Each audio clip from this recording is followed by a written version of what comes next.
I tell my fighters, when you go in a fight, there's no safety net. The best trainer in the world, Zahabi! So when I'm here for making these guys the best they can be, and they want it. 95% of fighters, they can't really make a life for themselves doing this. This is not a kind of career that you want your daughter to be doing, you know. I refuse to go away because I always believe in what we had here. This place is made to sharpen every virtue you have. Those are some highlights from the Tristar stories that you can watch at fightnetwork.com/Tristar. And one of Tristar's own, Aean Zahabi, will be making his UFC debut this coming Sunday night in Halifax. The undefeated prospect is, of course, teammates with one George St. Pierre, and our team got to chat with St. Pierre about Aean Zahabi, who has been the top prospect in Canadian MMA. One of the best suspects, I've been saying it for years. He doesn't have the experience. But experience, you get experience by fighting, and he didn't have this opportunity yet. But his name is Aean Zahabi. He's Ferraz's brother. He's just unbelievable, good in every areas. I would say he has no weaknesses. Probably his only weaknesses is the experience that he doesn't have. But he should, if UFC should give him definitely should give him a shot. He's just amazing, and I'm very confident in not a long time he will rule his division.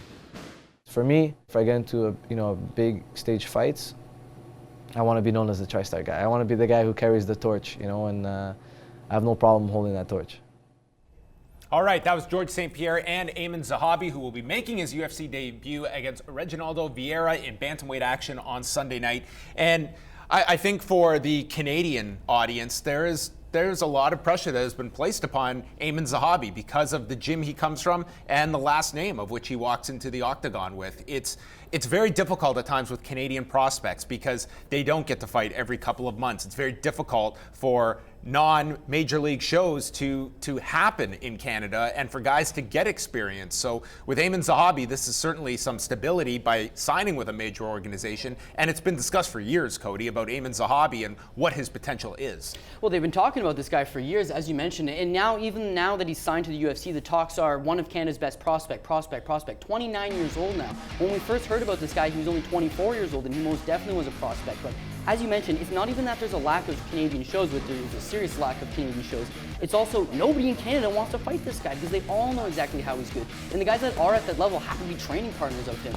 So for the most part, he's only had 6 fights to this point, but whereas everyone says that he doesn't have the experience, one, his body has taken virtually no damage. And on top of that, when you're training at Tristar, just like George said, the experience comes from those rounds you get in the gym, and what better place to be in Canada? When I was fighting a guy named Derek Charbonneau, who Aean fought on the amateur circuit, and I was looking at that fight. They did 3 rounds. I was watching Aean 5 years earlier, so probably 7, 8 years now, and I was marveling at how perfectly he executed all the movements. Everything was done so smartly, so properly, and it's in his skin, it's in his blood to do it properly. It's not like he has to think about the maneuver. He has done repetition over and over so many times that his body expresses fighting properly. The key thing for him is to be in a state of optimal performance.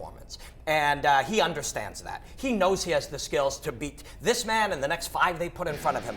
He just needs to be in a state of optimal performance. So it's something he's been focusing on for years, sports psychology consulting, so that he can go in and express his game freely. Because when you're this skilled, the problems arise when you're overthinking. And Aean has got to a point that he just goes in, he doesn't, it doesn't work for him to fight. He's free to fight. And that's the key. We've been in the room with him, we've watched him.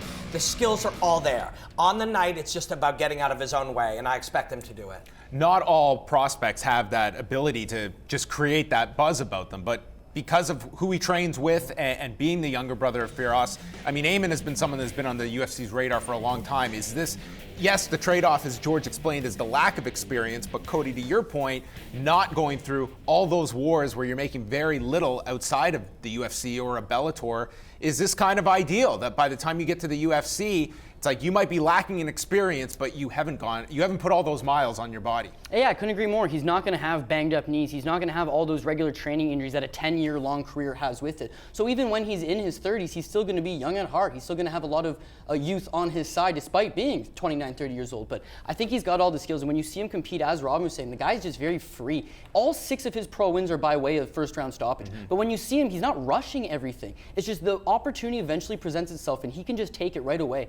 As Robin was talking with Derek Charbonneau still to this day is extremely proud. Even though it was an amateur fight, he says, I'm the only guy that's gone out of the first round with Aean Zahabi, and that in itself is a badge. That's how well people know this guy is very good. Now, Reginaldo Vieira, 34 years old, he's a former tough champion. He's no slouch in his own right, and he's very strong, he's very stocky, he's a power wrestler, and maybe he can pose him some threats. But if we're to believe what we've heard and what we've seen in the gym, then this guy is the real deal, and this is a perfect first fight for him. For a nerd like me, one other really interesting thing to watch with Aean is his philosophical approach to training. He has started to do less and less and less conditioning of any kind, and then do more and more and more skill development, which allows him to go in and kick pads every single day, get on the mats every single day, instead of working in that physical conditioning. It'll be interesting to see how he handles physicality when that happens. If this guy wins on Sunday, imagine the volume on John Ramdine's couch.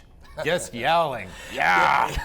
That's true. Let's move on over. Nordine Taleb will be taking on Santiago Ponzinibbio. That's the main event of the prelim portion of the card. Nordine Taleb, surprising a lot of people in his last fight, which you have to go back to last March, where he defeated Eric Silva. While Ponzinibbio I think this guy has a lot of untapped potential. He's won 3 fights in a row at this point. And sometimes it's just being able to get some of that momentum. Nordine Taleb was not able to follow up on that win until Eric Silva until now. And in a division like 170, it's a very short attention span when you're out for 10 months. Yeah, exactly. Coming off a red-hot performance over Eric Silva, I mean, everyone's talking about Nordine, and career best performance out of him. I mean, physically looked outstanding, very patient, had a great game plan of catching the kick, releasing with the right hand, obviously came to fruition and worked in that second round. It's just that 10 months after, and it's not like he's been trying to get fights, it's that he has been injured. Now 35 years old, I expect to see him return to form, but it's always tough when you're jumping back into the fire after that kind of layoff. But now that you're jumping in with someone like Santiago Ponzinibbio, he's got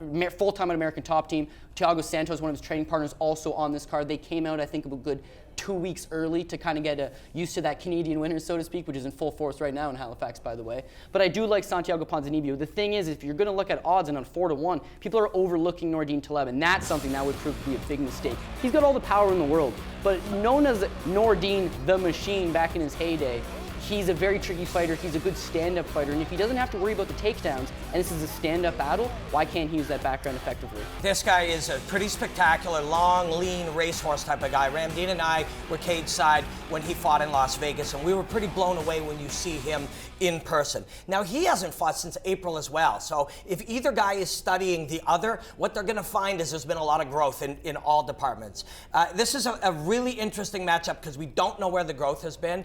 And for Nordine, you know, when he's on his game, he's sharp. This is one of those fights that everybody could be talking about Monday morning. That is the main event of the prelims, and as we take a look here at the fight from last March involving Nordine Taleb and Eric Silva, I think as much as people were favoring Eric Silva in this fight, more unlikely was the way in which Nordine Taleb finished this fight. I mean, as you said, Cody, I think it's the best performance we've ever seen from Nordine Taleb. How much of that can he now apply against Santiago Ponzinibbio? And the other thing, too, is in Ponzinibbio, he's usually a fast starter. But his last fight against Zach Cummings knew this is likely going to go 3. And Cummings had a great point going into the fight. He said, this guy moves forward, and I can intercept him. I can hit him. And if he thinks that I'm just going to try to take him down, I'm going to surprise him. The fights that he's winning, he did beat Zach Cummings. He did beat Court McGee. He is hittable, and Nordine Taleb does have the power to kind of hurt him, as we just saw against Eric Silva. It is the main event of the prelims. Nordine Taleb taking on Santiago Ponzinibbio, one of 4 fights coming your way Sunday night, 7 Eastern, here on Fight Network in Canada.